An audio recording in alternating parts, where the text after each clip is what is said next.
क्या 2024 आपके लिए भी मुश्किल रहा है? चीन की आर्थिक स्थिति, आसमान छूती बेरोजगारी दर और बढ़ती कार्यक्षेत्र की प्रतिस्पर्धा ने युवाओं को सोशल मीडिया पर अपनी कहानी साझा करने पर मजबूर कर दिया है। कोई रो रहा है, कोई गुस्से में है और कोई पूरी तरह से हताश। यह कहानी आपको हिला कर रख देगी।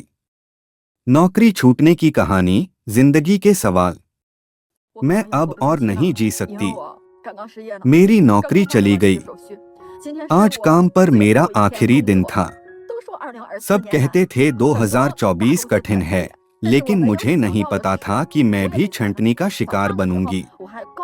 सुबह खुशी खुशी ऑफिस गई थी, लेकिन दोपहर में बॉस ने मीटिंग बुलाकर कहा, आज के बाद यहाँ आपका काम खत्म।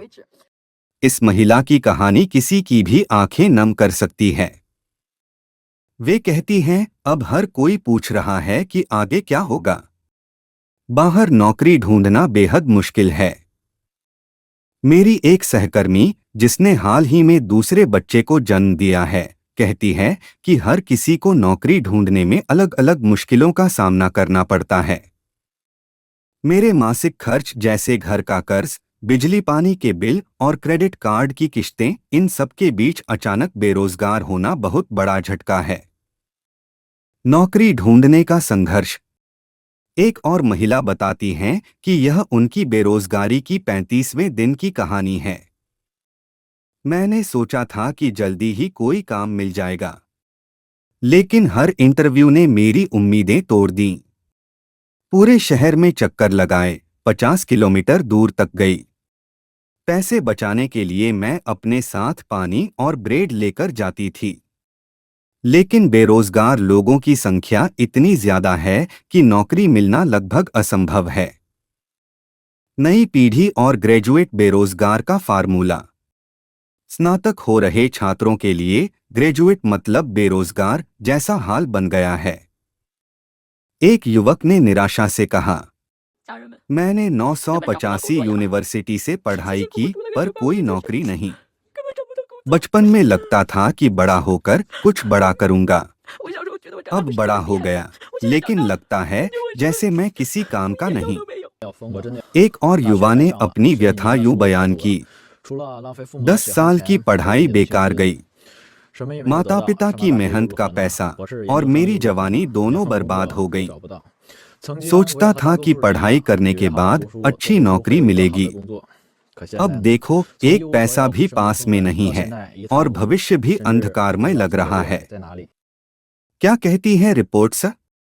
2024 में चीन में 1.17 करोड़ छात्रों ने स्नातक किया, लेकिन रिपोर्ट्स बताती हैं कि सिर्फ 50% को ही नौकरी मिली। 1000 लाख से अधिक स्नातक, 100 लाख मास्टर और डॉक्टरेट डिग्री धारक और लाखों तकनीकी शिक्षा लेने वाले छात्र सब मिलकर करोड़ों बेरोजगार युवाओं की फौज बन चुके हैं।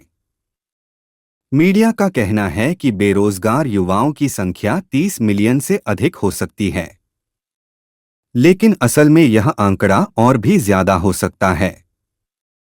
अलीबाबा और टेंसेंट का हाल। क्या आप जानते हैं?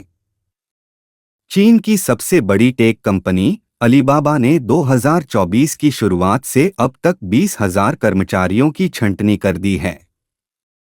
पिछले साल जिन्हें नियुक्त किया, उन्हें भी निकाल दिया। कारण, परीक्षण अवधि पास नहीं की, एक पैसा मुआवजा भी नहीं मिला। टेंसेंट ने 2022 से अब तक 30,000 लोगों को हटाया है और यह सिलसिला अभी जारी है। ऑटोमोबाइल सेक्टर भी अछूता नहीं। कार कंपनियां भी इस बेरोजगारी की लहर से नहीं बचीं। लियांग मोटर्स ने 5,600 लोगों की छंटनी की। होंडा ग्वांगझू ने 2,300 कर्मचारियों को अलविदा कहा। जब कंपनियां ही नहीं बचीं, तो नौकरियां कहां से आएंगी? क्या आपको लगता है कि हालात और खराब हो सकते हैं? अगले भाग पार्ट 2/2 में और भी दिलचस्प बातें सामने आएंगी। जुड़े रहिए। शीर्षक, नौकरी नहीं तो पुस्तकालय के कर्मचारी बनो। 2024 के बेरोजगारी ट्रेंड्स। ऑनलाइन रोने धोने का दौर। क्या आप भी इंटरनेट पर अपनी नौकरी छूटने की दास्तान शेयर कर चुके हैं? अगर नहीं, तो शायद अब समय आ गया है। महामारी के बाद से नौकरी बाजार का हाल बेहाल है। इंटरनेट क्षेत्र में काम करने वाले लोग कह रहे हैं, 3 महीने में एक बार छंटनी तो मानो रूटीन बन गई है। एक पीड़ित ने कहा, साल के आखिर में बिना सोचे समझे नौकरी मत छोड़ो। बॉस की वेबसाइट्स पर सिर्फ बॉस हैं, आपके जैसे काम करने वालों के लिए कोई जगह नहीं। मैंने एक पुराने सहकर्मी से बात की। उसने बताया कि अब नौकरी पाना काफी मुश्किल होता जा रहा है। बड़ी कंपनियां छंटनी कर रही हैं, छोटी कंपनियां बंद हो रही हैं। यहां तक कि खुदरा व्यापार भी धीरे धीरे खत्म हो रहा है। फर्जी नौकरी का बढ़ता चलन। जो लोग बेरोजगार हो गए हैं, वे क्या करते हैं? जवाब है, पुस्तकालय में बैठकर फर्जी नौकरी का नाटक। वुहान विश्वविद्यालय से एक ग्रेजुएट युवक ने कहा, पिछली नौकरी से निकाले जाने के 4 महीने हो गए हैं।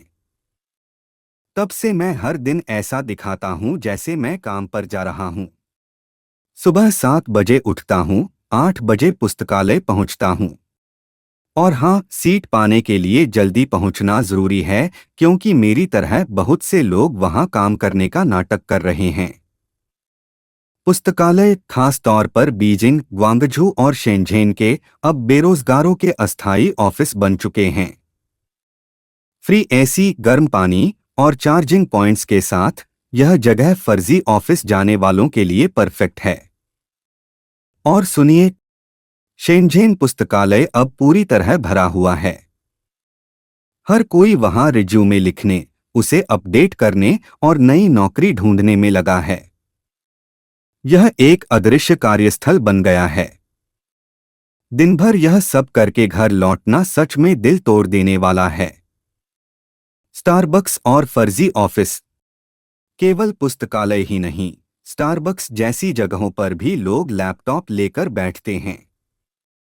2024 के एक रिपोर्ट में कहा गया, स्टारबक्स में सुबह की हलचल और कॉफी की खुशबू के बीच युवा बेरोजगार कोने में बैठकर ऑफिस वर्क का दिखावा करते हैं।